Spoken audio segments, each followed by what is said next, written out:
What up to the podverse and everybody sleeping in the cloud? Welcome to the Blacklog, where we talk black about TV, film, music. Sometimes we just digress into weird conversations and drink coffee. My name is Rod, I'm your host, and my co-host name is Ryan. Hello, Ryan. What's up? What's up? What's happening? Today we are talking about. Wait, before we talk about that, this thing that's gnawing at me. I was at Trader Joe's the other day buying some carrot juice and some orange juice because I do that type of thing. I drink them. I drink them separately. I drink them together. It's not important, I guess, in the big scheme of things. But I'm checking out, and the cashier looks to my orange juice and said, "You like orange juice?" I said, "Yeah." "You need to try tangerine juice." And he said it with the same passion a man told me many years ago that I needed to buy a Public Enemy tape. And I felt like, man, that tangerine juice must be good. Must be. Tangerine juice must be good. I am definitely going to come back and get some of that tangerine juice. So I did. I went back and I got some tangerine juice.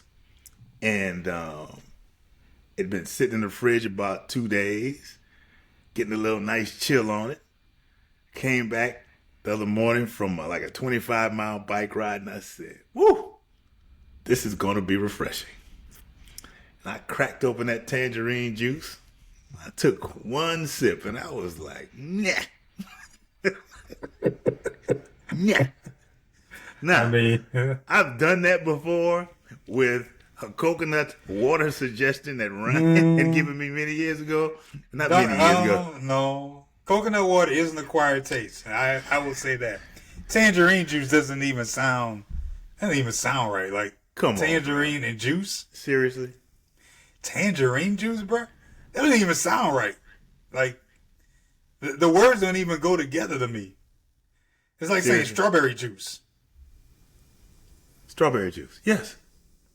Strawberry juice is not good. Strawberry Kool-Aid, strawberry cold drink. Some people say soda, depending on what part of the country you come from. Seriously? Strawberry juice? That sounds terrible. My point is, I put it like this: if I was in line and dude suggested a tangerine juice to me, I would have probably said, "I'd probably check it out next time." My point is, I was warm about that. Because I really thought it was going to be like just this thing that was just going to just overwhelm me and refresh me. And I just was very disappointed, dude. And groceries cost. That's why. That's why. That's why he was mad.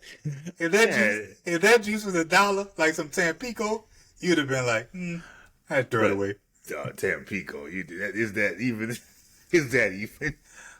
But I mean, if you would have paid, but you know how much it costs to buy some Tampico. Yes. That's my point. I definitely get it. But you went to Trader Joe's. I can only imagine that was about $6 at least. I mean, no, it wasn't $6, but it ain't like going to Whole Foods. You know what I mean? How many ounces? 32.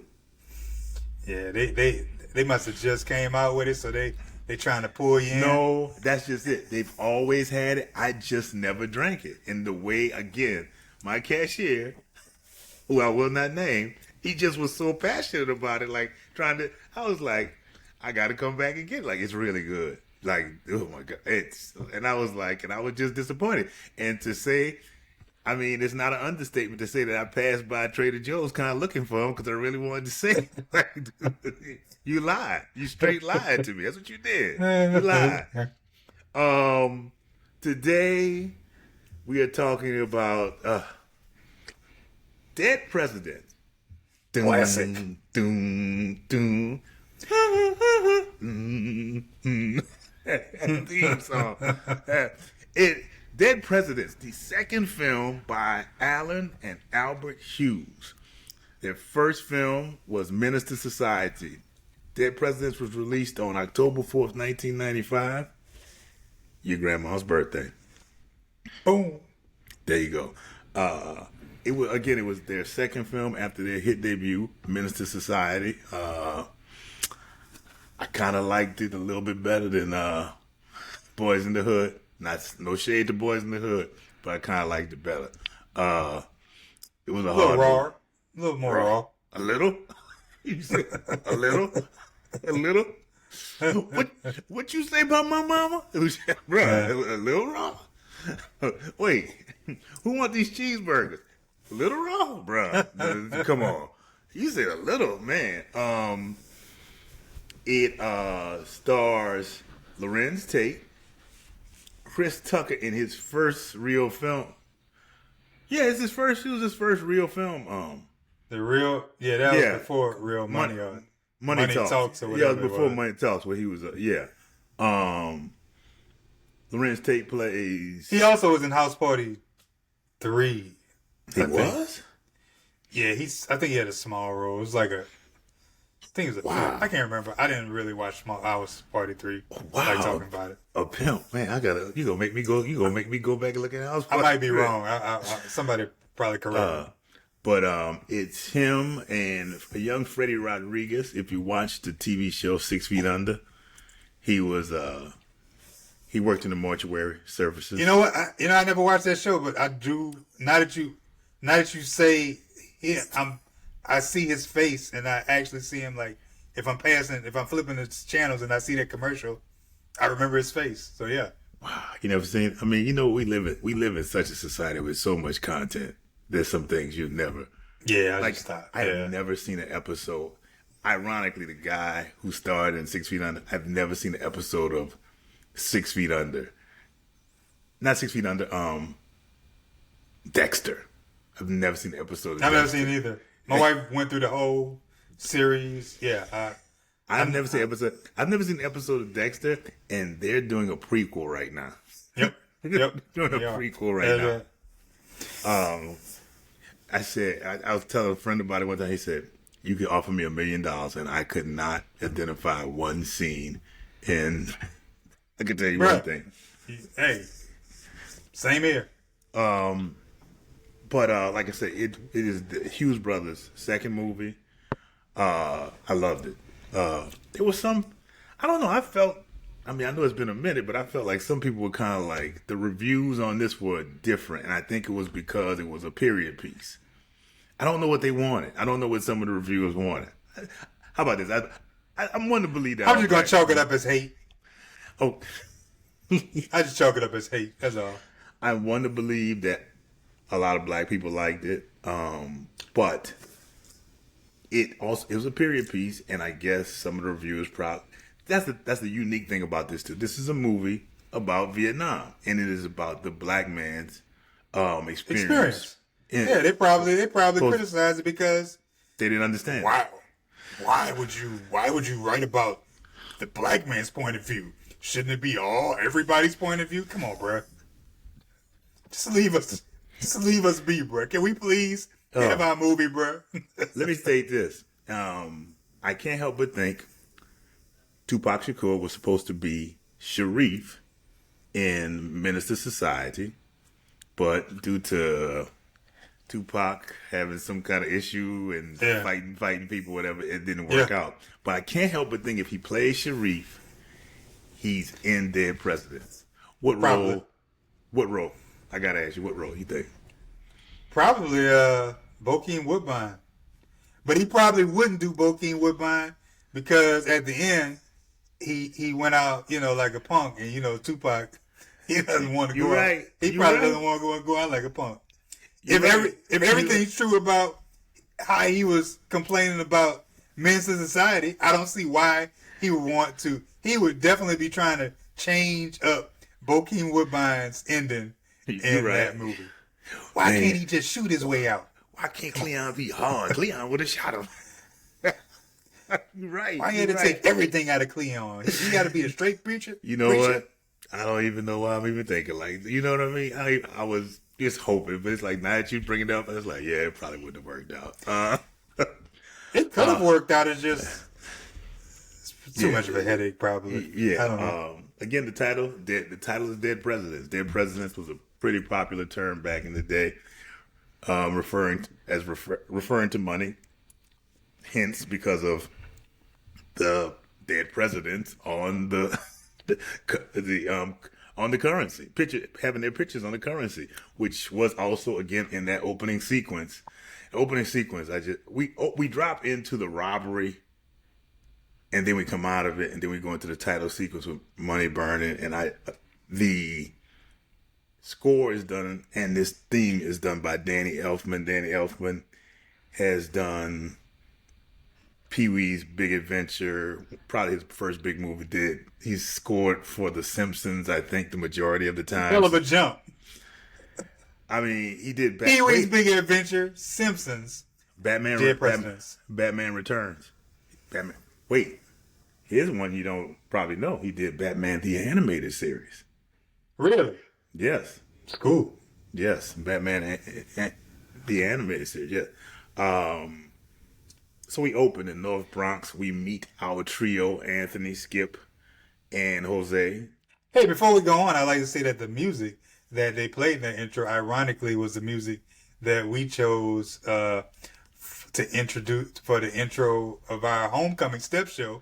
Really? In which we were just like, oh man, nobody knows about this one. And of course, we went on to see that there were 2 other fraternities who used the exact same song in the intro, and I was like, damn. Oh, wow, that kind of took the wind out of your sail a little bit. That's kind of disappointing. That's kind of disappointing right there. Hey, I was like this, like, said we about to come out with something vicious, and then I was like, what is that? Oh. Why are they playing our music? We're not up, are we? We're not up, are we? No, it's the other. Our music, like Danny Elfman is under my, like I'm paying Danny Elfman. Danny Elfman scored that for us. He wrote that for us. Like I said, we opened, they all live in the Bronx, 68. We meet Anthony, Skip. They all work for a milkman. And we get a feel for who they are. They almost close to graduation.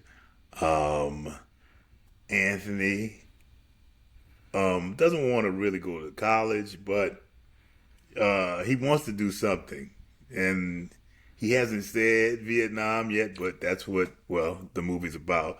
Skip says, I'm going to Hunter College, man. I ain't going to the war, man. I ain't going, man. Skip had the right idea, although, he just didn't follow through with the responsibility of being in school. Jose, yo, man, I'm just happy to be here. And Skip is like, you dumbass, gonna get a 1A, which was the number for drafting. That was the number. You got numbers and letters assigned to you when you got drafted. Yeah. And 1A was like one of those, oh, you're going. Like, there's no question type of thing. So you got 1A? Oh, yeah. Yeah, you're going to the front line. We meet them, and they're on their runs early in the morning before school, and they drop Anthony off at a house, and he puts some milk in there. But the truck, you know what's weird about it? But the milk truck just drives away. Like, you just give it. He was like, hey, bro, I gave you the ride. This is where you getting off? All right. Was that a cat? Oh, that's right. You do have a cat.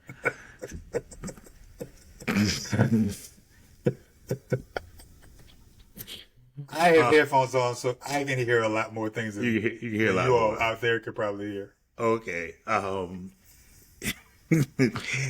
he goes up to the door, and who opens the door but Delilah? Delilah is the sister of Juanita, his girlfriend. Delilah opens the door, and I can't say her drawers, but she in should have been hollering. Sounds like you was hollering at the wrong person. Yes, because she was sending. No disrespect to Juanita, but she opens that door and sent a vibe like, "How you doing? Like, what are you doing? Oh, I'm just doing some morning reading." She's opened the door like.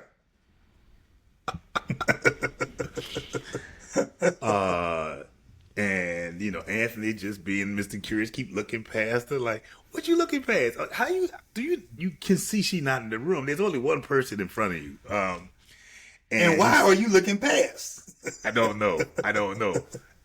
It's like if Halle Berry was standing for you, you keep looking at this frog in the back. Why do you keep looking at the frog? Do you see Halle Berry standing in front of you? It didn't make sense.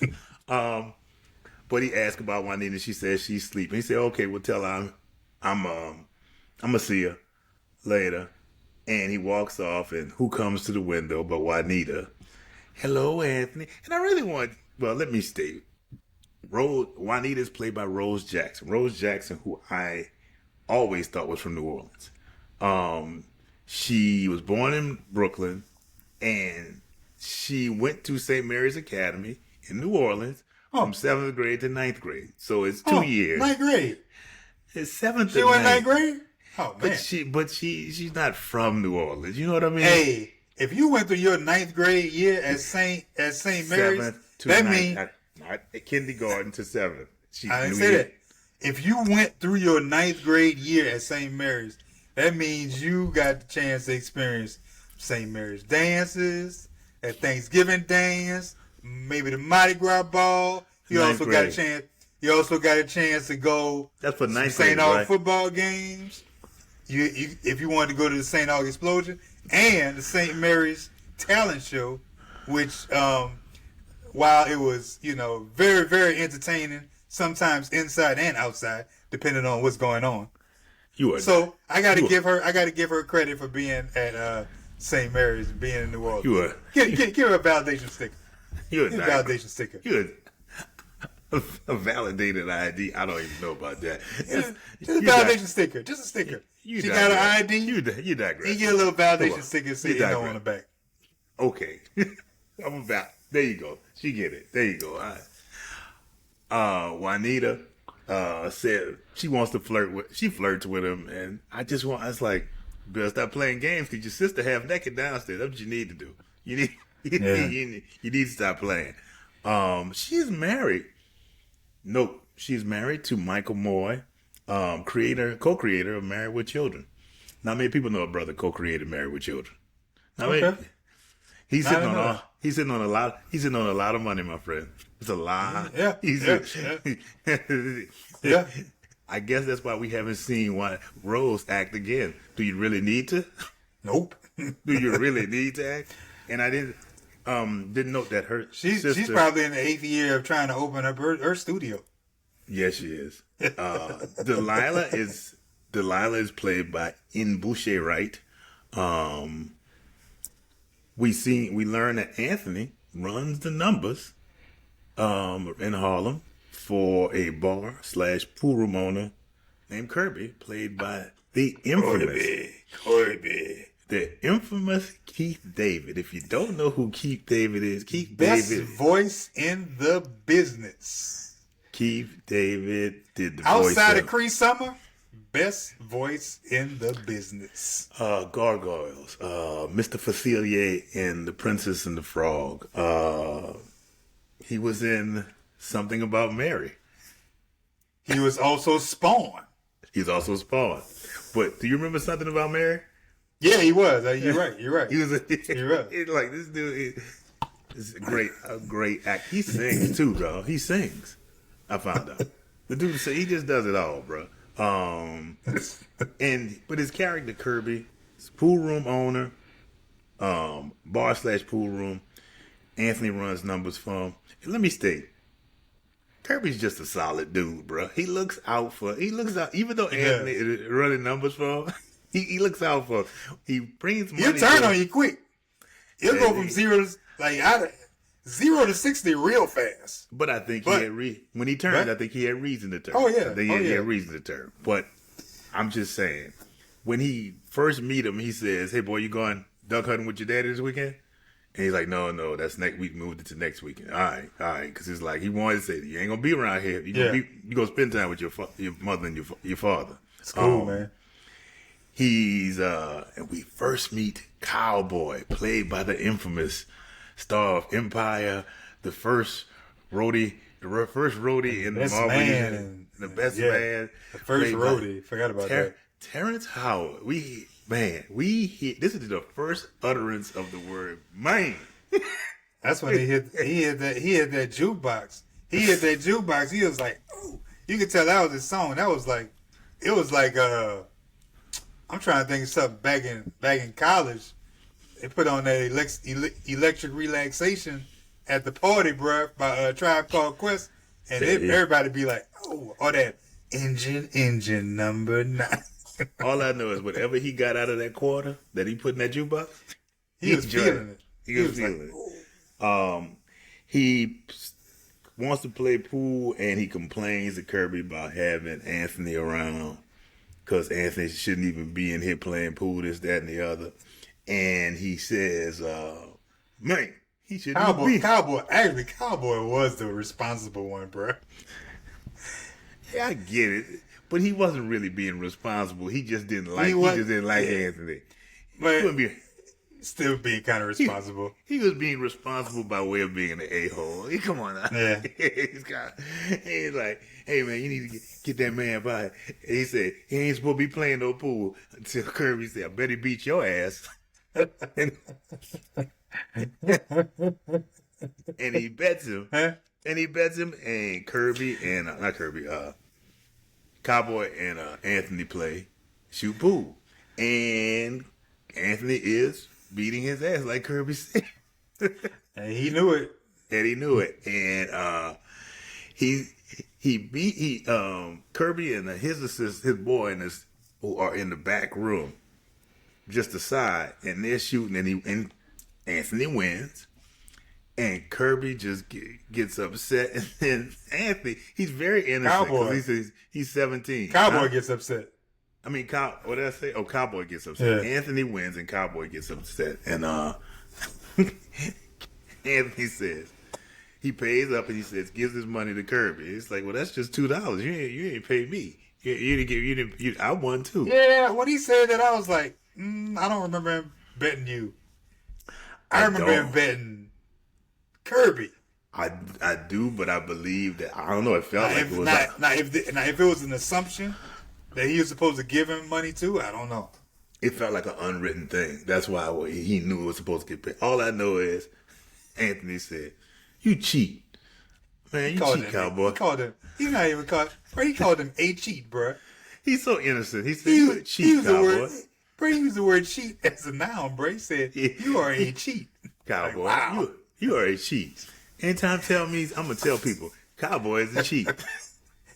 And Cowboy backhands the hell out of him. Yeah, as much as we up here making fun of Anthony, bro, your boy just went off like, good God. It takes a knife out and starts running. You just said the young man not even supposed to be in there, and you backhand him like that, and sticking a knife in his nose, man. Bruh. What's his name?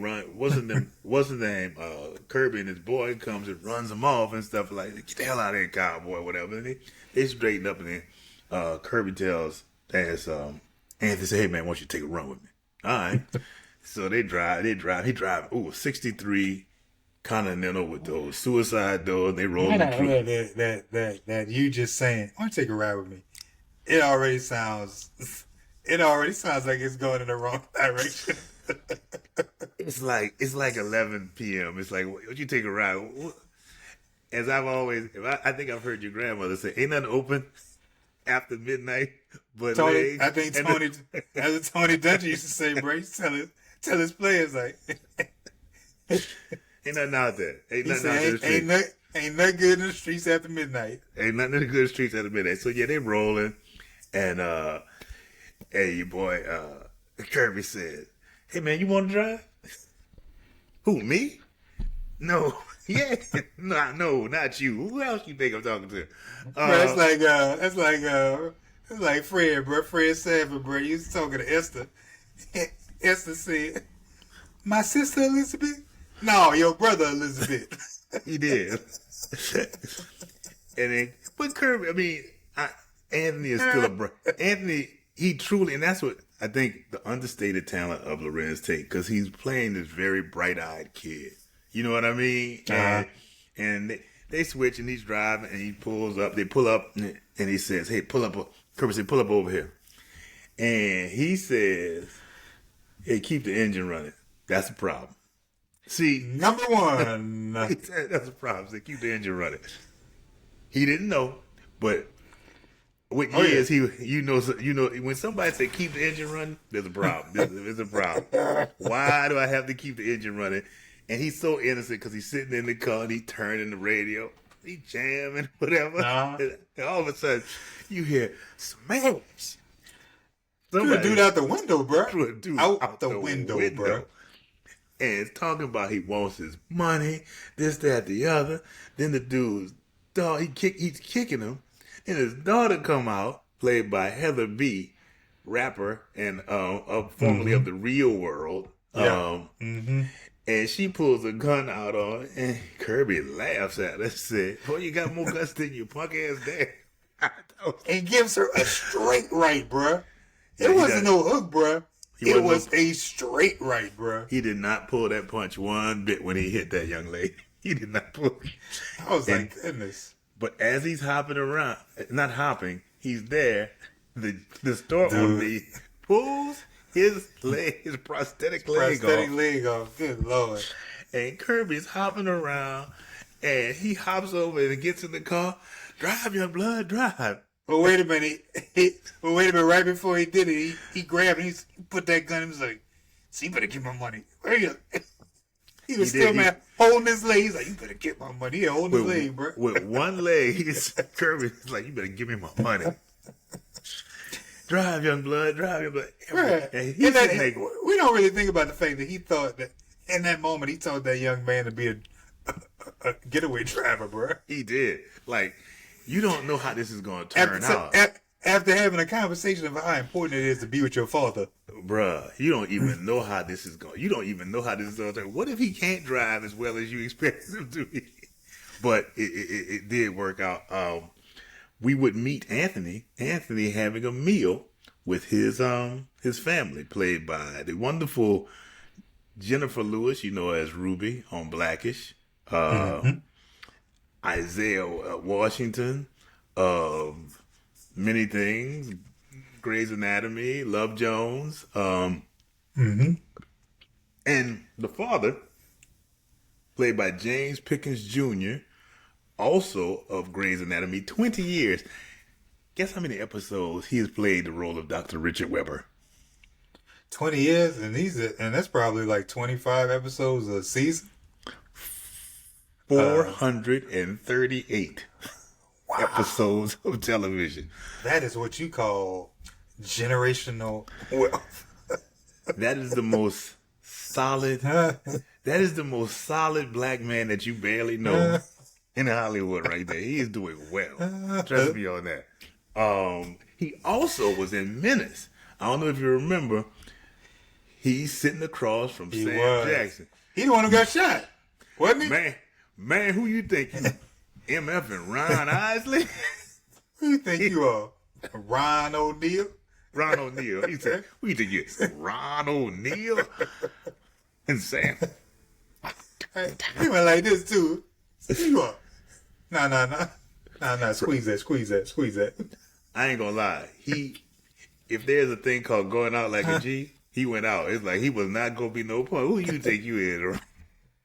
He said, wait a minute. Ah, man, squeeze that. Go ahead. In Menace, oh my God, he was a menace.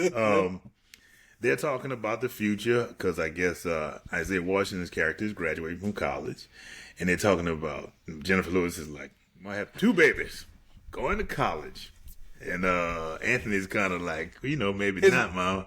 Yeah, his brother really turned him off too. I think he probably turned off the entire movie audience, bro, when he said he went, then you can go to college and be just like me.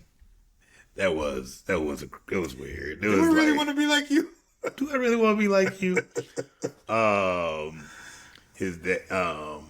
He says he's enlisted in the Marines. His mother's upset. She walks off. Of course, the brother. Well, he's the brother, like we just spoke of. Mm-hmm. The dad who wasn't. And he tells Dad, it's like, you went to Korea. And he said he's going to talk to his mom about it, and he understands. To say the least, Jennifer Lewis was very subdued in this. As far as her further role. Compared to what she is now, yes. Yeah, she's very subdued in this role. They go, it is graduation night.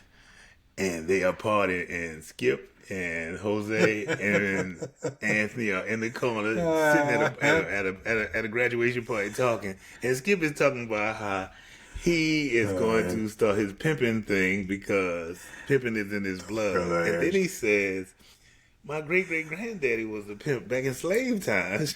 Bro, that's awful, bro. I remember that, bro. That dude said his grandpa was a pimp, bro. That is awful, bro. And during slavery, bro. He got the other slaves to work for him, so he didn't have to. Bro, you can't even like there's not even a category, bro, yet that you can even create, bro.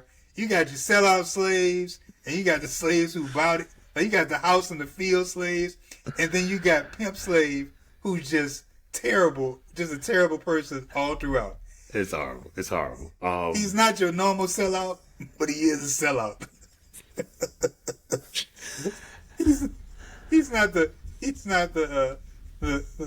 status quo sellout, bro.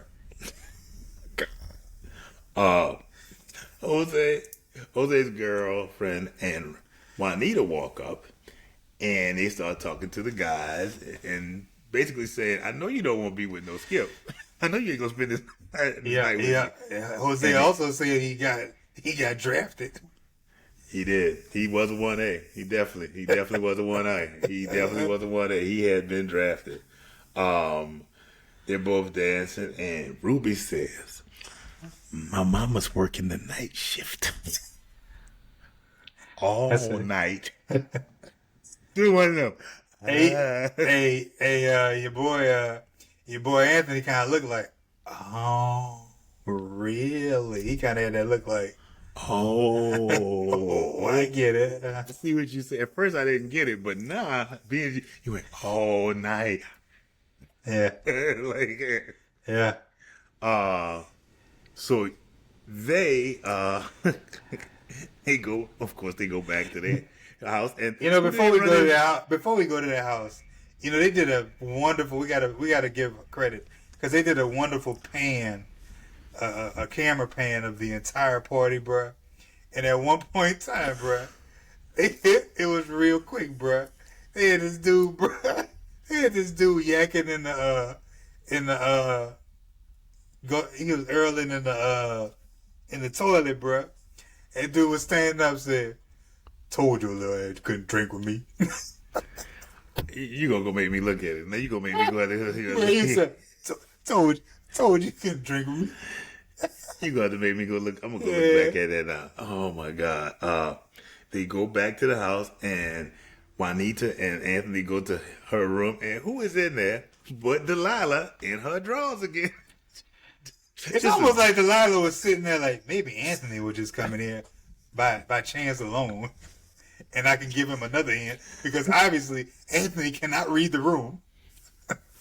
I was like, oh my God. So yeah, they go in there and they do the do.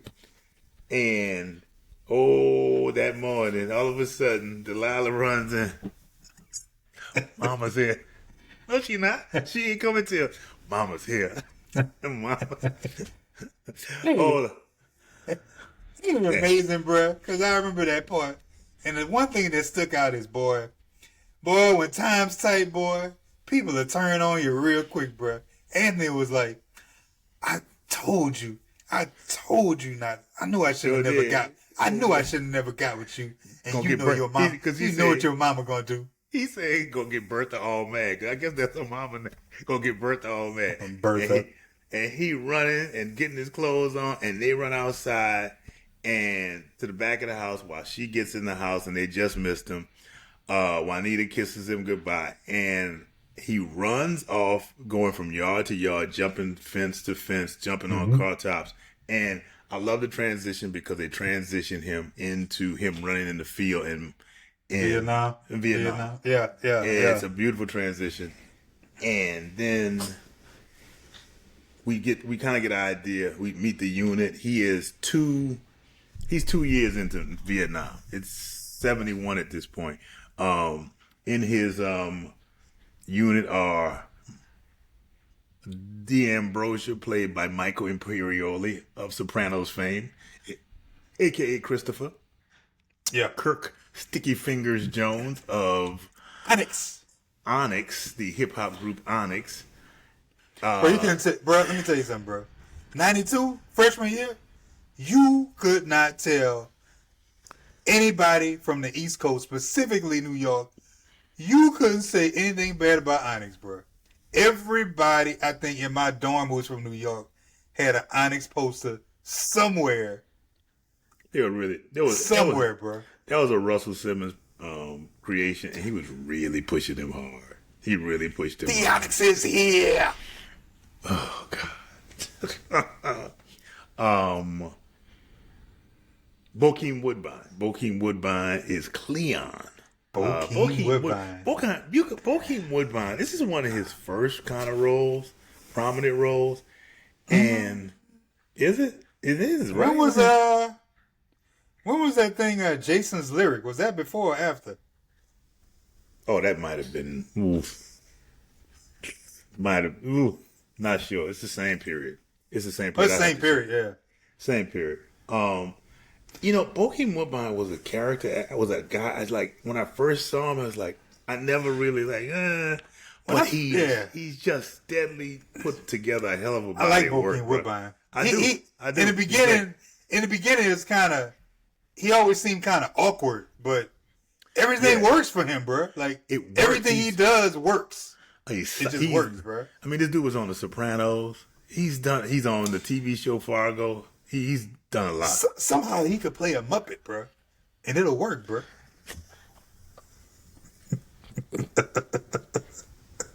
I don't even know how to Bokeem the Muppet, bro. I am down with Bokeem the Muppet, bro. And the thing is, I could actually see a Bokeem Woodbine Muppet. That's the crazy part. Easy Bokeem. Here comes Bokeem on Sesame Street. I could see that for some reason. Ernie. Ernie. He could be that guy who used to be walking up on Ernie. I got a number 8. You want to... number 8. Oh my God.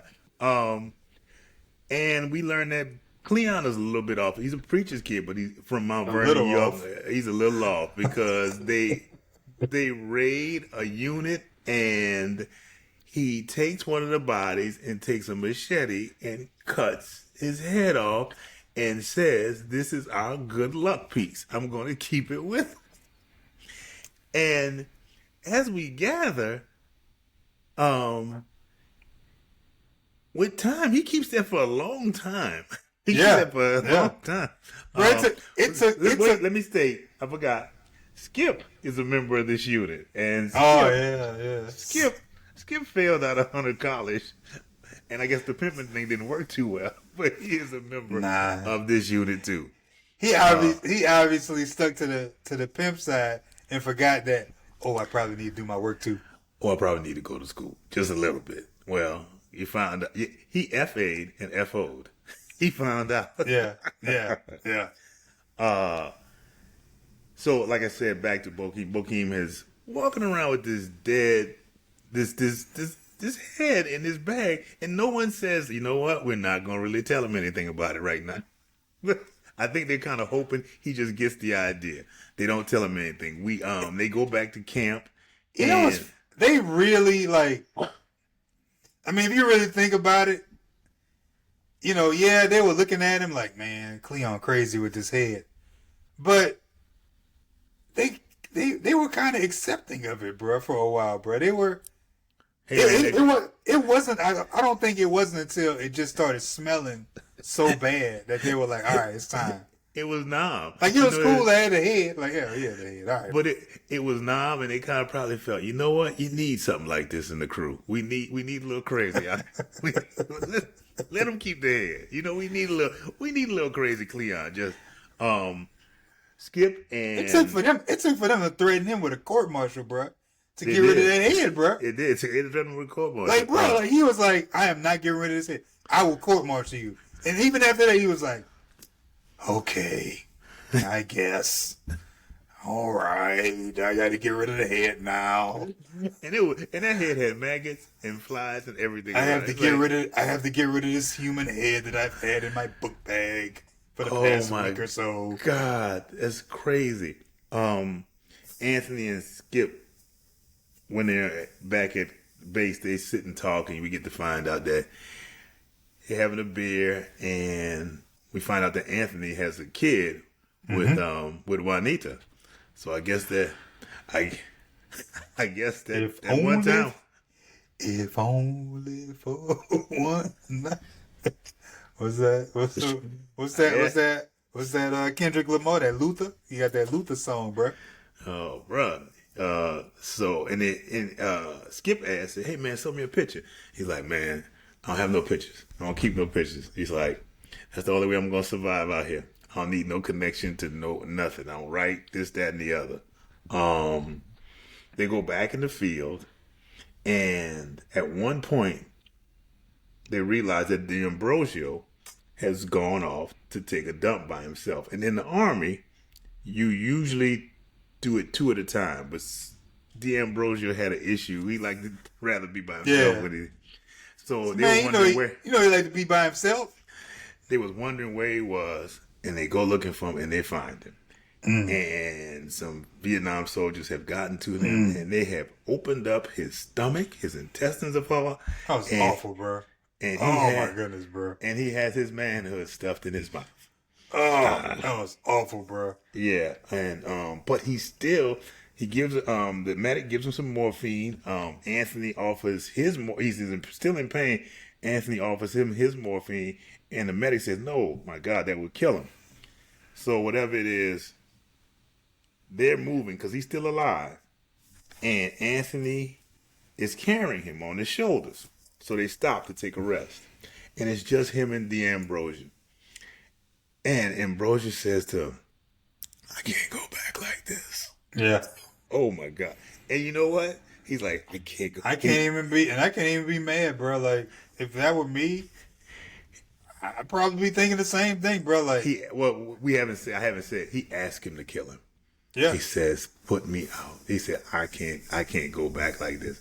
And that's a hard way to live. The rest of oh man. Bro. Yeah. It's no different. I just saw what's that movie? I just saw Forrest Gump the other day, bro, and Lieutenant Dan. And Forrest Gump was intent on saving everybody, including Lieutenant Dan, bro. And Lieutenant Dan did not want to be saved. And you come to find out why, bro, because he lost both his legs. Yeah. Now later on, he was accepting and he loved Forrest for saving him, and he thanked him. But during that time, yeah, Definitely. You're right about that.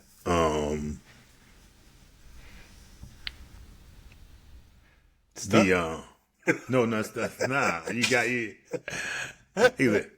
He said,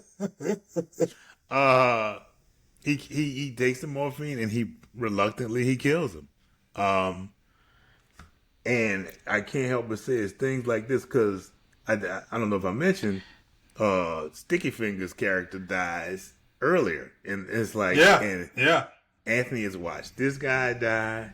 He's had to actually kill a man, and there's no what other horrors he's had to endure. The medic, bro. The medic was like, the medic knew, bro. He was like, he just died. He kind of looked at him. He was like, yeah, he just died. He just kind of looked at him like, okay, we're going to keep this in the field. Oh my God. I don't know. What happens in Vietnam stays in Vietnam. Okay. Anthony returns home, and he's in the back of a cab in his dress clothes, and he sees... He was clean too, boy. Clean as hell. And he sees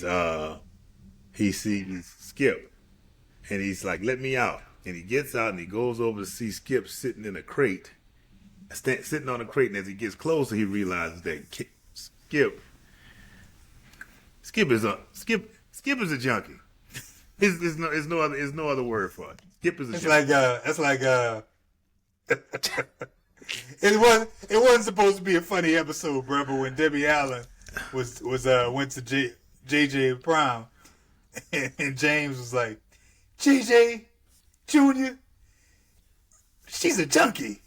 Like, man, could you have said something a little better in front of man parents too? In front of girl parents too? Yeah, his sensitivity just was not the best at that moment. His sensitivity. But he don't believe me, James Junior. She's a junkie. he goes up and he sees his friend Skip, and Skip is nodding and whatever. Skip is nodding, and who walks up eating on what must be the first buffalo wings? His cowboy. What up, man? He said, you know this dude right here? This, that, and the other? He was kind of tearing that chicken wing up, bro. Oh, like, that was the last one. It must have been the last one on earth, bro. Bro, it was on his mouth. It was horrible, bro. It was like, oh, my God, bro. Like, seriously? Are you serious? And he's like, you know him. Then he realizes who it is. He realizes that it's Anthony. He said, oh, man, you back? Man, you looking clean. Clean the body. Help for this, that, and the other. And he starts speaking to Skip. And Skip walks him back to his house, and he tells him how, he's getting 3 checks. He got government checks. He got the GI Bill check. He got GI Bill check. He got the veterans check, and he's got his 50% medical. And that's when Anthony says, "How you got 50% medical, man?" And he said, "Man, something got in my blood, man. Something got in my blood when I was over there, this, that, and the other." And they were talking about Agent Orange. Really? Yeah. Yeah. Like they were talking about AIDS. No. Oh, no. No. It was Agent Orange. It was a chemical that they sprayed out there a lot and used it. And it just got into a lot of their system. The actual all government. the time I thought they were inferring that that AIDS. They found that he had AIDS out there. He got AIDS in Vietnam, bro. Because he was having sex with everybody under the moon, and he was shooting up. That's so true. I figured they were talking about AIDS, and plus it was the 70s. And I said, well, they in the 80s they labeled it. Yeah. But it I don't know. I don't think it really be. I thought they were trying to make an inference about that. No, it was. I heard of Agent Orange, but I didn't really know what it was. It was during the period they made the film. AIDS was a very hot topic, no doubt about it. But no, it was no inference. It was strictly about Agent Orange. Like the 80s, that's when everybody started discovering, like, you know what? The Vietnam vets really just did what they were told to do, and they got screwed a lot. Yeah.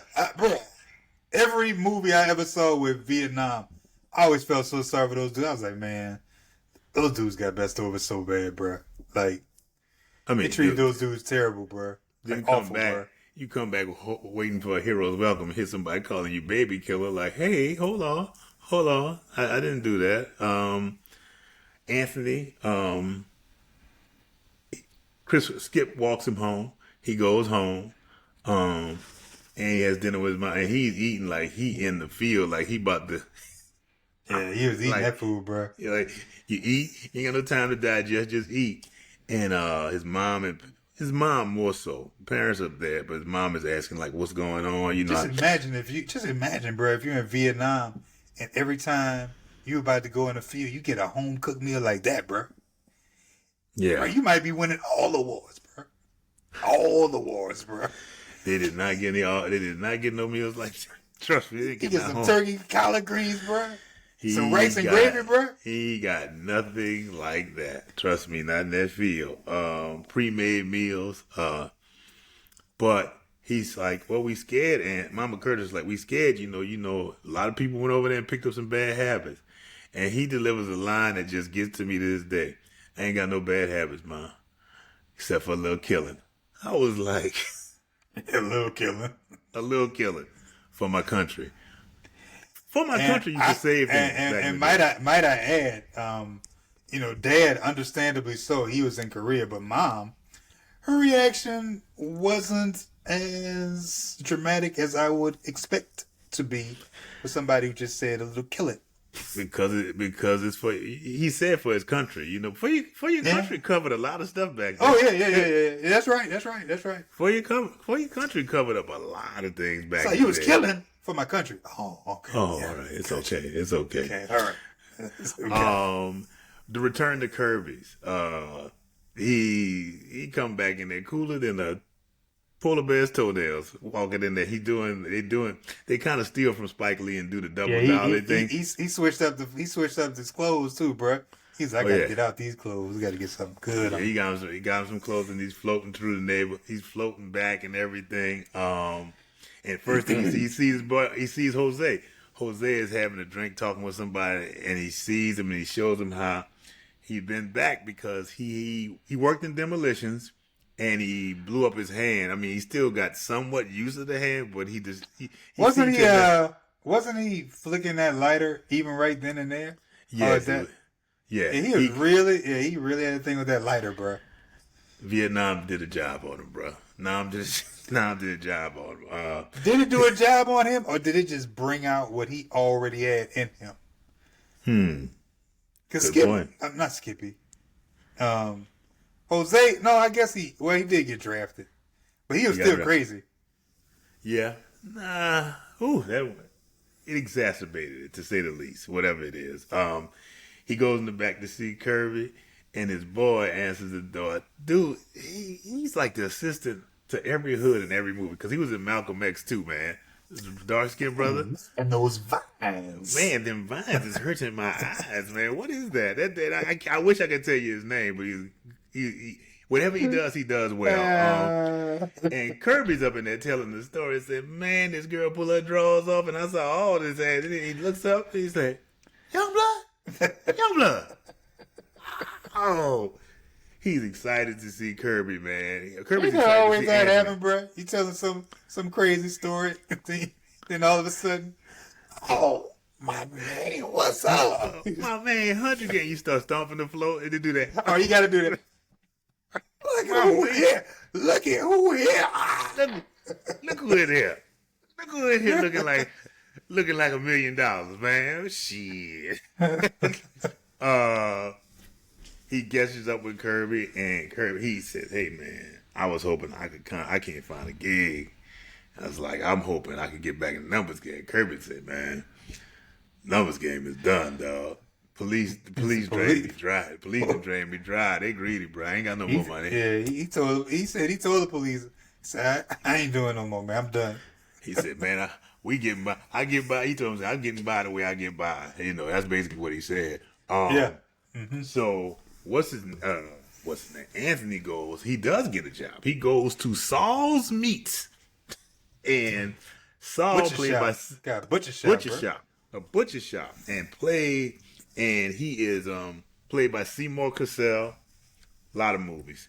I think it's crazy because the whole interview is, you got a problem with blood? No. All right, you're hired. And he literally takes off his jacket and puts on the apron right there. Like, dude, everything takes place like the HR onboarding, the hiring, the interview, the hiring, the HR onboarding. It all happens right there. He did. And he puts the blade in. It's like, all right, start cutting meat. God damn it, there you go. Start cutting meat. So he got a job now. He then goes over to Juanita and Delilah's house. Finally, see his daughter. Finally, you've been here a minute. Maybe you should go see your daughter. He goes up, and Delilah, now clothed and with a little afro. Finally, we get to see her some clothes. And he doesn't they barely recognize each other. But then after a second they do, and welcomes him in, and she starts talking the whole the Black Panther and the movement. And Anthony's like, I really ain't for this right now. You know what? Could you just welcome me? And she did. It was like your boy, bruh, the Italian dude, bruh, and do the right thing. Said, you need to go talk some brother talk. She was talking that brother talk to him, bruh. I don't want to hear it. Yeah, he gets the It's like he says, could you like just welcome me? And then she does welcome him and throws a kiss on him, which was that was just an awkward storyline. Like they're just always like, I don't get this. Like something's weird going on. She just didn't care. To me, she's like, hey, She really does. She didn't care. He didn't care. And in walks Juanita with her daughter Sarah, with their daughter Sarah.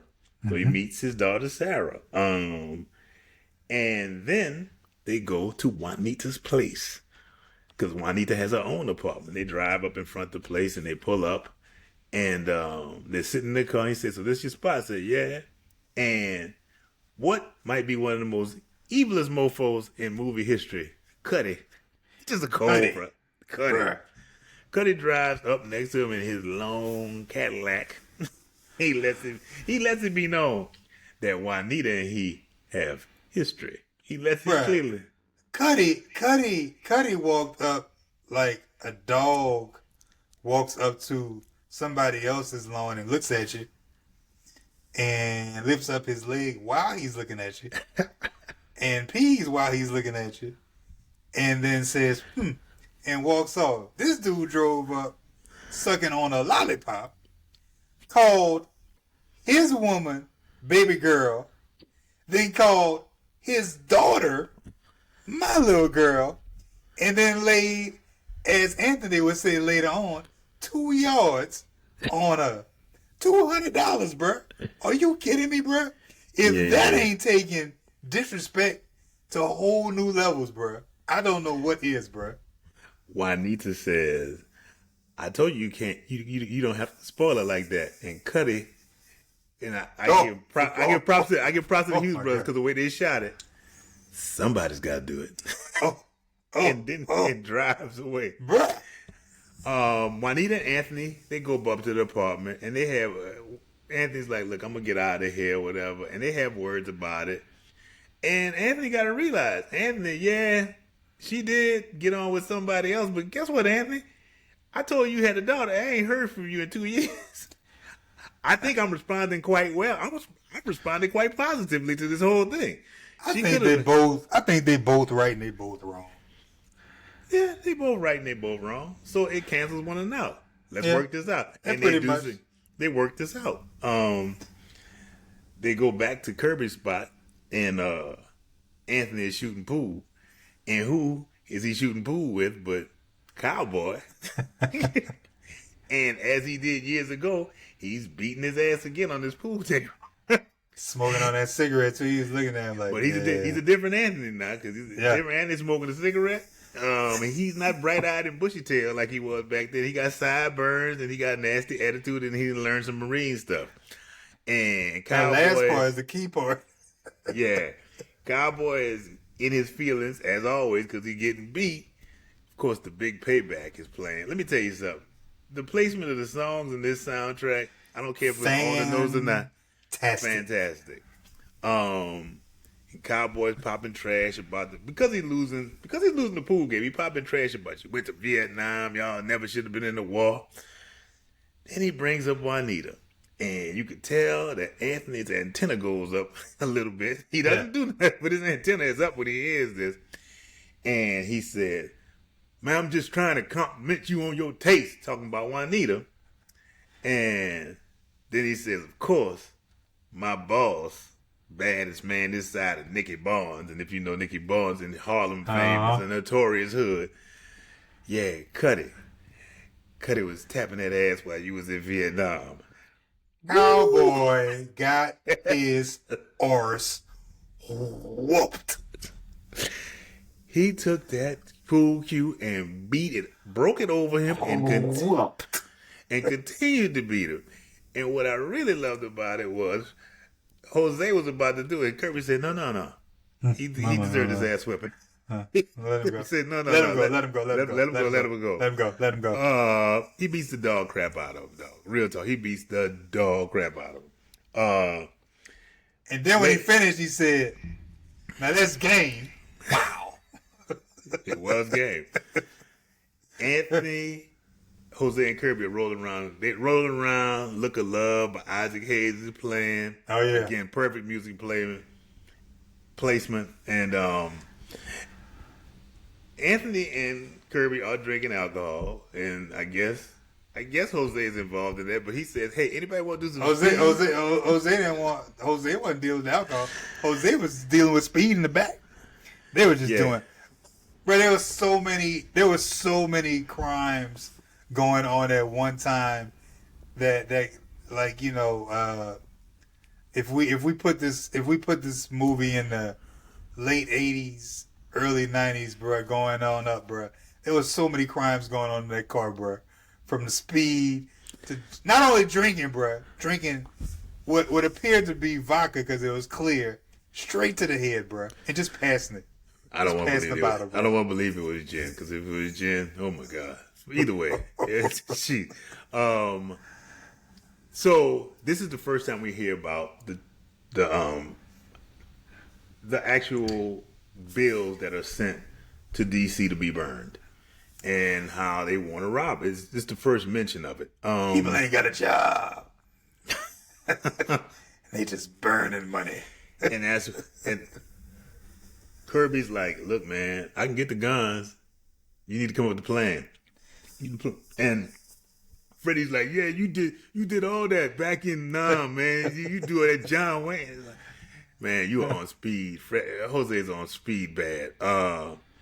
Anthony is, and he's been experienced in nightmare dreams. PTSD, bro.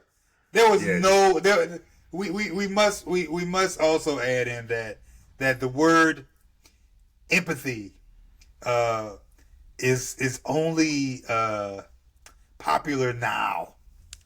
It was not popular in the 60s, 70s, 80s. Maybe it started a bit in the 90s. There was no such thing as empathy, bruh. It's called deal with it. Nobody was trying to understand. Nobody thought about what you might have gone through in the war. You was out there killing babies. Really? Don't care. Really don't. That's how they work. Anthony, he's at the butcher shop. Saul pulls him up and said, look, I've been trying to hold out on this. I gotta let you go.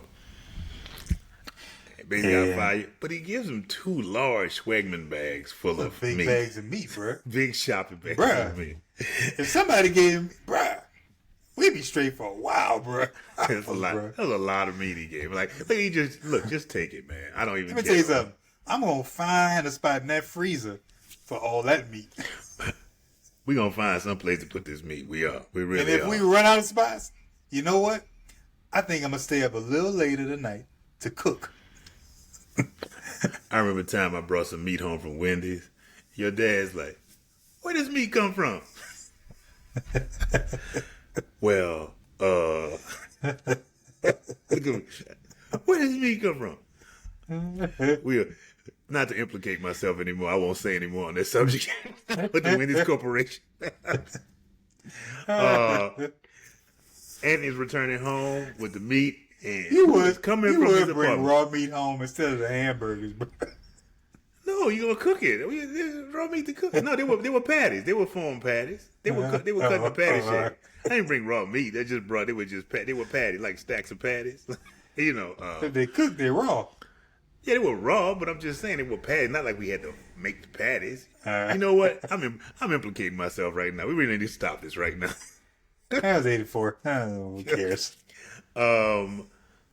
Anthony gets home and he sees Cuddy coming from his apartment. And to say the least, they have a confrontation. Clifton Powell does a hell of a job as Cuddy. He's like, look, man, I just want to let you know, if you need money, stuff like that, just come to me. It's like, just consider me part of the family. And Anthony is not feeling this at all. And he tells him, stay the hell away from my family. And Cuddy walks and he sneaks him. Boy, He snuck him, bro. Knocked him down the stairs. Then went down there and was telling him about she wasn't sucking. She wasn't doing all that stuff before yeah. she left, huh? And then puts a gun in his mouth. It's really He thought he's really cold. He thought though. That's when he held. He like, suck it. Anthony was like, Kill "You gonna kill me." I think at that point. I think it was at that point that it was at this point. It's like one of those TV shows like at I don't know, Simpsons. It was at this point that Cleon realized. I mean that Cuddy realized that this is probably the last time that I want to come in confrontation with this guy again. Because after what he did to Anthony just sat there and said, "You better kill me." I was like, "Ooh, this man was taught by the American government how to kill. He can kill you 3 ways till Sunday." Go ahead. You just go ahead. Go ahead, take your win, and just make sure when you see the man out in public, you walk the other way. Just walk the other way. Anthony goes. He's talking with Juanita, and she's tending to his wounds or whatever. And Anthony tells her, "You need to get that money back." And she's like, "I ain't giving that money back." And they get into it. And man, they go back and forth. There was several times in this movie where O-Dog came out. His manhood. This is one of those moments. Yeah, it was one of them moments, bro. And she's like, "You need to get a real job," and this, that, and the other. And she is walking away, and he says she touches him, and he jacks her up. Right. That was the first time. The second time, bro, I thought you was gonna pass out, bro. Yeah, because her little, even though it was a silhouette, it's like, oh man, I think I see her little veins popping out or whatever. Bro, you could see her face, bro. I was like, bro, has this dude? Did they switch kind of like what's your boy's Baldwin? They gave him a gun with a bullet. Did they give him a glass with liquor? Bro, he was mad. He was going for it. Either that's some good acting or exactly. Yeah, he's Lorenz Tate. Very understated, bro. Favorite actor. Might I also add that Lorenz Tate is the greatest code switcher on the face of the earth. If you look at him in Power, bro, he could do code switching 101 at any HBCU if he wanted to. He could walk in with his syllabus. First up tonight, you will be looking at Power. Man, he from Chi-Town, bro. It's Chicago, bro. Chicago in him, bro. He leaves out. Anthony leaves out, and he goes to the Black Panther meeting he had gotten a flyer about a Black Panther meeting, and I may have forgot to mention that it was played by Stacy, the football player in Minister Society, the one who was going to Kansas, his boy. Yeah.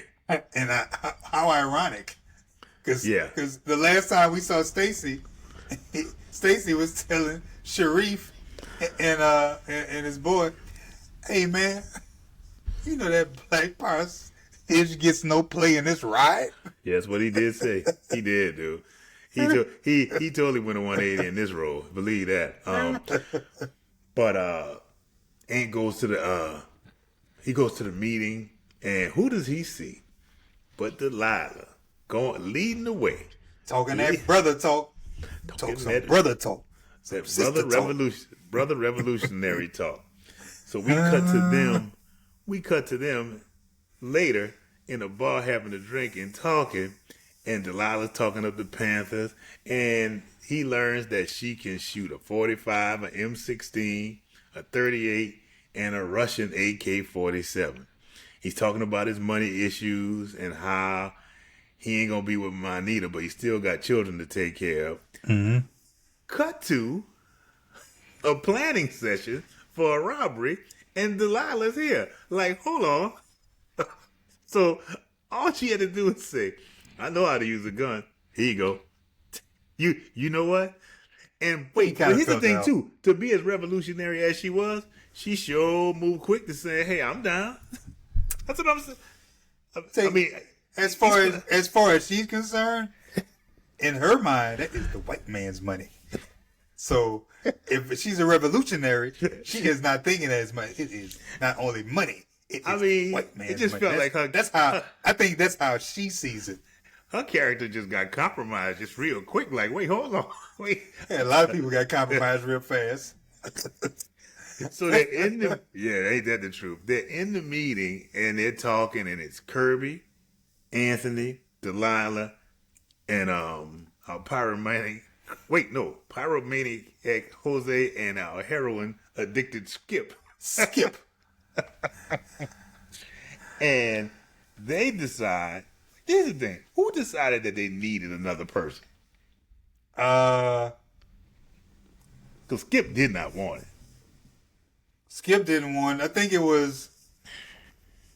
might have been Anthony and the girl, because definitely Kirby didn't want it. No. Jose maybe, but I'm pretty sure it was. I feel like it was Anthony. Well, Anthony had a good plan. He did. It's just the plan. If you just went by the plan alone, without the people. It's just the players. It's the Yeah, players. the players. I mean, and the player that they brought in. My God. I mean, right now, but hold on, let's get this straight. We got Kirby. We got basically criminal Kirby. Nightmare Kirby good. Bro, Kirby all good. Kirby. he's a good man, but we got Nightmare and Bro Anthony. We got gun certified Delilah, pyromaniac Jose, and heroin addicted Script. This is a recipe for. Anthony's been through war. We can say everything we want about PTSD, but he put this plan together. He knows what's going on. He just does not have, and even be quite honest, your girl too. All right. Although but Skip, you got me, attorney. You got you. Skip though. You Skip, got me. And Jose, for what they wanted, you just see. The problem with Jose. How about this? The problem with Jose is that they did not. They didn't have a good conversation with Jose to say, Jose, this is the type of explosive we need. Let's as agree. we will find out. Let's agree. It's just a mixed bag of people. A mixed bag of people, and they have to add one more. To say the least. And the one person that they ask Anthony, and they add on, who else did they get but Cleon, who is now taking over his father's church. And they go to Cleon. He goes to Cleon, and he sits in the church and talks to him about it.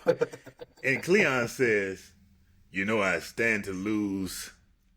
I stand to lose a lot if this thing blows up in my face. Really? Yep. Really, Cleon? No joke. I think we all got a little bit to lose here, man. But the crazy part about it, his character was swayed that quickly. How much did you say? How much are we talking about? So his character moved real quick. Okay. So he was in. It's the day of the robbery where we met Anthony in the opening scene. Jose and Anthony are under the dock. Kirby's nearby in the car. But it's 6:27 a.m. on a Friday. We got Cleon on one side of the street and Anthony. That's the only that is the only part of the plan that looked odd. Although as much as it looked like just two empty warehouses from what it looks like when they just showing from the camera's point of view, there was at one point where I was like, man, it looks so odd out there. But then they kind of panned. I believe it was to the right. And when you look, you see kind of the city, they're like stores and stuff down there. So I'm like, okay, there's at least like shops down there. I have to look at it again, but you saw more than me. It just looked like a wasteland. It looked like a wasteland. It was the first time I had ever seen it. Okay, it looked like a wasteland to me. A wasteland. Cleon sweating bullets on the corner, not looking so suspect. Bro, he looks so janky, bro. And up walks a policeman, a black policeman, as a matter of fact. And he notices that he asks him like what he's waiting for, and Cleon says, "I'm waiting for a bus." And that black officer saw all through Cleon, bro. They got into a discussion about the bus, but I don't know. I still didn't think he saw through it because that's why he was trying to get he went. You trying to get the bus? You trying to get the bus scheduled for Cleon? Yeah, he said, "Hey, I'm always willing to help." Oh, you were a fellow Marine, and then he says, "Always willing to help a fellow leatherneck." He kind of gave him a side eye, bro. I was like, "Oh, bro, he know you so janky." I think you saw. I don't know. I think you saw much into. I don't know. I have to look at it. You gotta look at it again. The armored truck comes up. Skip is on the other side smoking a cigarette and tweaking. When is he not tweaking, quite honestly? The officer doesn't seem to notice it, though. No, he doesn't, which to me is kind of weird. Probably because Cleon is way too calm as he stands there saying, I just caught this bus here the other day. Like your boy from The Simpsons, bro, who got out the car. The tall dude got out that little small car, bro, and he said, hey, it's that kid who laughs at everybody. Let's laugh at him. Ha ha ha ha. That's exactly what he sounded like. Oh, God. Oh, he's stupid. The armored car comes up, and the driver sees. Mm-hmm. He sees, and he yells ambush, and that's when all hell breaks out. Because Anthony and Jose had walked from under the platform and walking up, and they were spotted, and when it says ambush, it seems like the black cop was kind of slow to react, and like for a cop, your reaction time is very slow. I mean, he totally missed. I mean, he missed Skippy across the street tweaking out. Yeah. You know. But the fire is drawn, and oh my God, I don't know. Look, they just were not plastic tops to garbage dumpsters back then. Delilah throws these two lids up. Delilah throws these lids up. That's like she was practicing, bro. She was and then pulls 245 like perfect too. 245 and starts to unload. She unloaded the whole. It sounded like she unloaded the whole clip. She didn't because she still had a couple of shots. Still had a couple of shots. She unloaded like it was the Guns of Navarone, man. I was like, she threw them lids up like she was Miss Universe or whatever the way. What are the Guns of Navarone? It's a movie called The Guns of Navarone back in the day. Oh. That's all. Kirby sees a problem and he gets out. Shots are Cleon's frozen up. Yeah. Skip sees that the police is noticing something. He rolls over and he just unloads on the cop's head. Mm-hmm. Bam! And at one point I honestly thought that Skip was going just let me shoot Cleon and get him out the way because he ain't done his job. he did look at him like he looked him up and down. With you? Yeah, he looked him up and down like what the hell is wrong with you? That's exactly how he looked at him. The armored truck is moving away. Jose hops on the back with the explosive, so because he hasn't got a chance to attach the explosive. Mm-hmm. Kirby sees this. He hops in his car. He drives his ride in front and drops it off in the middle of the street so the armored car can run into it. He runs into it, and they have the car crash, so it stopped, and suddenly the explosives go off. Bruh, I know they had to have told Skippy. I mean, not Skippy. Told Jose, like, Jose, for real. I know that you like dynamite. I know you like that. But we just need the door open. We want the door open so that we can get the money. Because, we don't want the money to burn. And Jose is like, oh, I got you, man. I got you. That dude went out and got some C12, bruh. Bruh. That thing blew up so bad. I was like, I don't even know how they got them. I forget what movie that was. They said they had some C4, bruh. This dude must have had some C25, bruh. He blew up the whole truck, bruh. An armored truck, bruh. I would like to know what would happen if he had the correct amount of dynamite, because they might have had because a lot of money burned, bro. A lot of money. A lot of it. A lot of it burns. A lot of it burned. Anthony And Skippy let everybody know too. Anthony is about to get the guards that remain back at the bank are about. They were about to shoot Anthony, and Delilah protects him, but she gets shot and killed, and Anthony is sitting there with her, and he's thinking that he can save her, that she can be alive. But then the cops walk up. Not the cops walk up, but the sirens. You hear the sirens in the distance, and Jose, who has been kind of like that Muppet who just blows up things, like just excited by everything, has totally sobered up to the sounds of those sirens, and he sees Anthony hugging on Delilah, who is dead, and he's like, he wants her to, I can't leave her. He says, "You ain't got to, dog. She gone already. She already gone, man. She already gone. She is already gone." So all of them, being that they have no more car, they all start to run it, and I did find it very weird that Anthony was running over cars like he was in Vietnam. He was just running along the ground, bro. You need to get out of here. Man, he's running, and he runs into an alley, and he shoots the cop chasing him. He said he was going to go out like that, too. He said, if I do, I'm going to shoot my way out. Sure enough, he shot his way out. He didn't shoot his way out, but he shot. Heaven or hell, he went. Yeah. He shot his way out. He shot his way out of this lifetime. You believe that?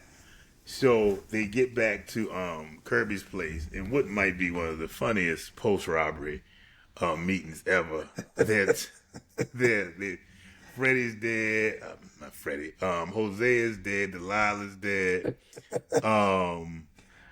You made me start off. You made me have to start counting this money over again. It's gonna be three of us. I must put this three ways. Because it's just fun, man. Skip punches. Cleon. Yeah, he went off on Cleon, bro. Because Cleon is like, I didn't want to work with this junkie right here. Right, junkie, bro. Junkie is such. For a junkie, he got to help. Junkie is such an offensive term, but it is a funny word, bro. But he got a nice ride. But being a junkie obviously is not funny. I looked it up. They had, from what they figured out, they had $300,000. That's $60,000 per person, and that's about today. That would be valued at $384,000. Wow, $384,000.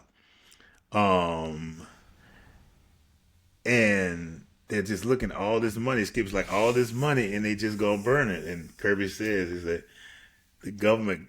He's like, that's the government for you. Money to burn, baby. Money to burn. Money to burn. I mean, it does make me wonder. Like, do they still burn bills today? Like, we're taking bills out of circulation. So it's after the robbery. They've pretty much gotten away with it. They've been pretty laid low. Yeah, I was actually reminded that they did get a chance to actually enjoy the money. Yeah. Anthony and it was Christmas time. Anthony and Skip stop at a hood. Stop on the corner. Pass out toys, bro. Pass out toys and like kids. Nino Brown, bro. Yeah, he kind of was. Kind of like an early Nino. Who knows? Cleon, and then they find out Cleon has been giving out $100 in Mount Vernon, talking about God gave it to him. And Kirby says, if you don't go do something, I'm going to go in there. I'm going to kill him. You better go take care of him. I told y'all not to get him. I told his friend.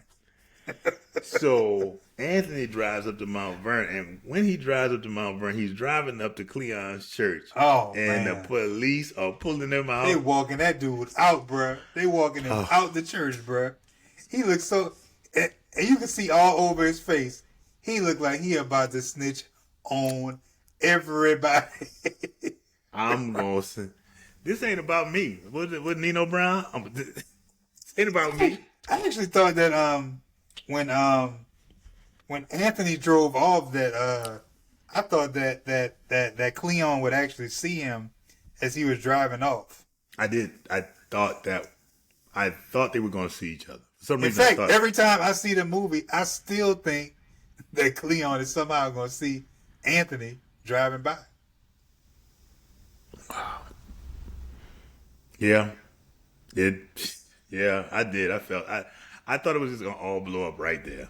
All I know is after this, Anthony goes back to the Bronx and he said, "Yo, Kirby and and Kirby and Anthony are packing up and say it's just gonna get out of here. They're gonna pull a Shawshank. Skippy gone too.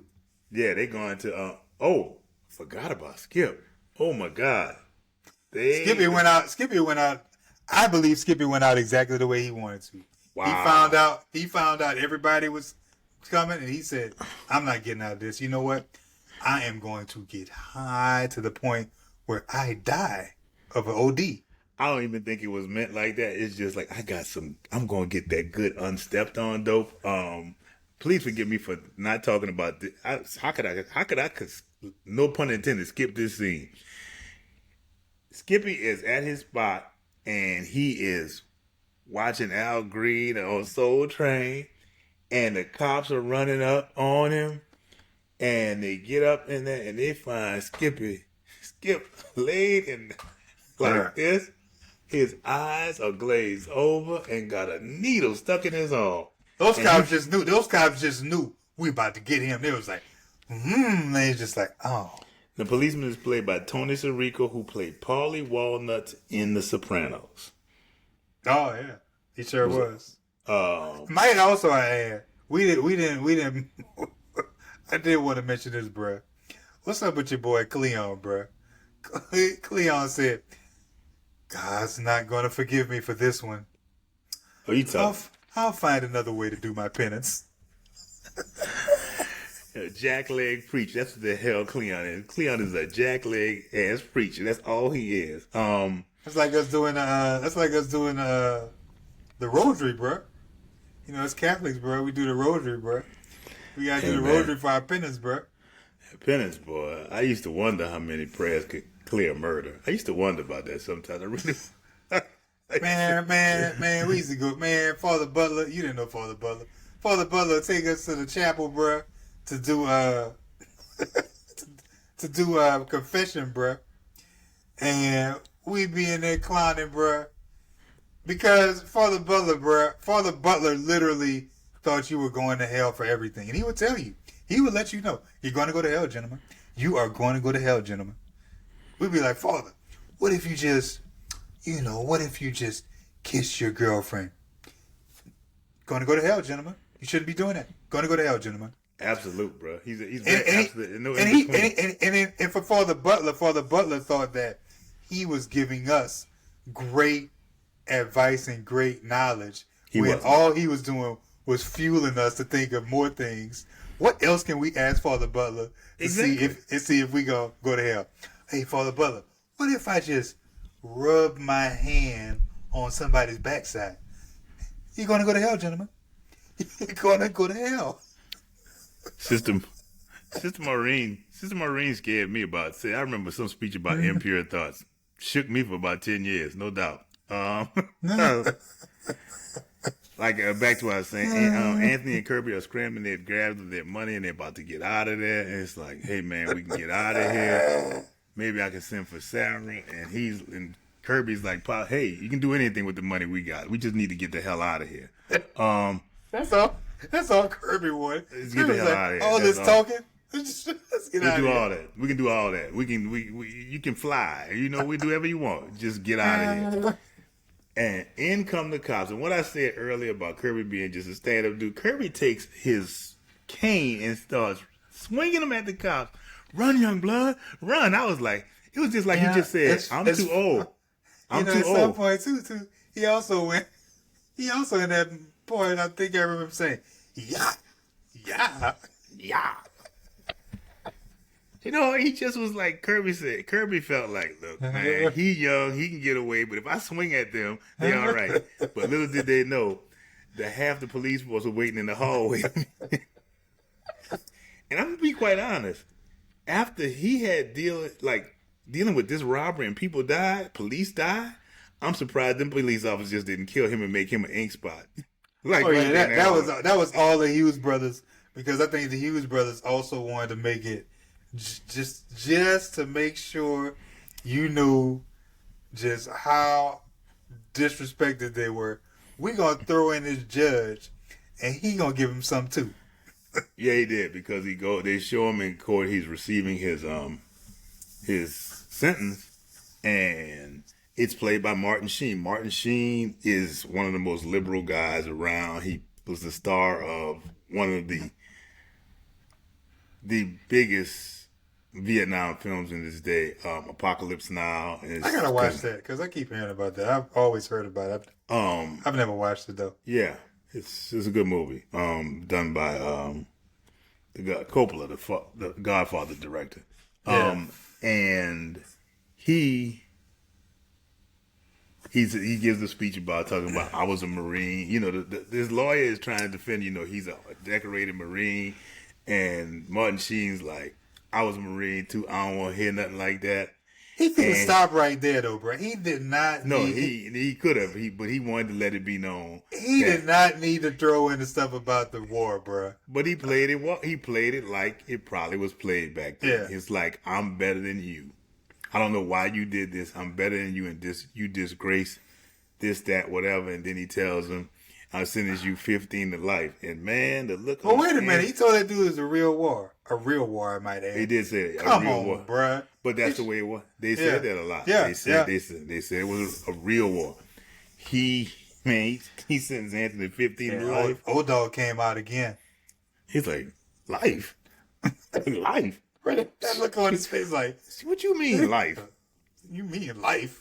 He took that chair, like I've never seen that in any courtroom film ever. He took that chair and threw it at the judge. Yeah, it was almost like he was understanding, like, yeah, I did this like 15 years. Then he went 15 years to life. That just life. He just wait, what? Life, man, he went crazy. But in Hughes Brothers fashion, it ended dark.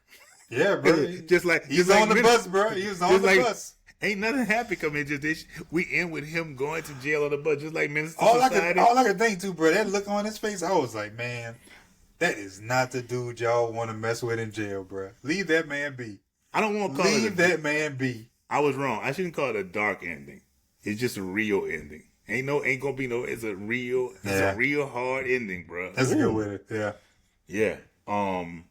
So yeah, man, that is Dead Presidents. Da, da, da, da, doom, doom, I wonder what happened to Kirby too. I wonder if they killed Kirby after he went. Oh yeah. I don't know if he would. They didn't kill him, but I think they beat him. I think they beat Kirby a little bit. They beat Kirby a little bit. I do think Kirby got a nice little. He got a nice little whooping.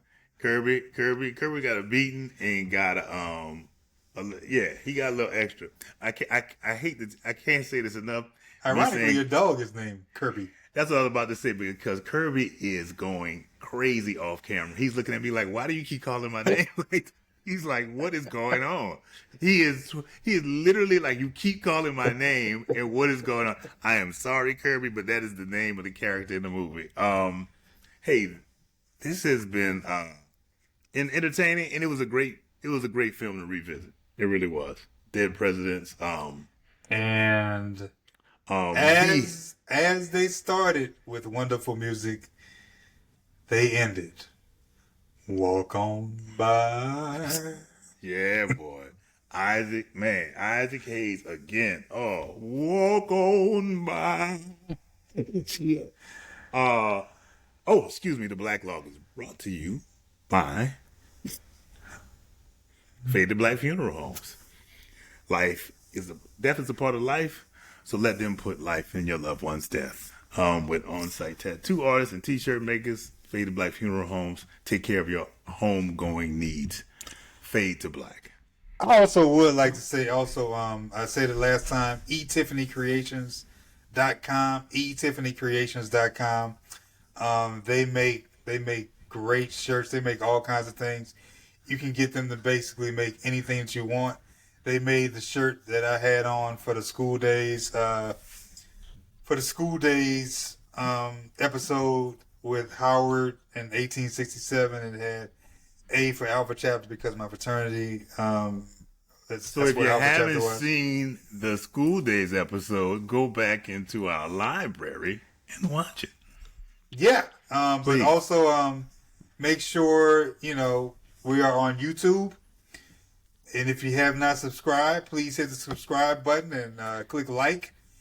And if you like to listen to podcasts instead of watch them, you can go to Apple Podcasts as well as Spotify and give us 5 stars. Yeah, 5 stars. Click 5 stars for us. And if you didn't like it, click 5 stars anyway. We promise to do better.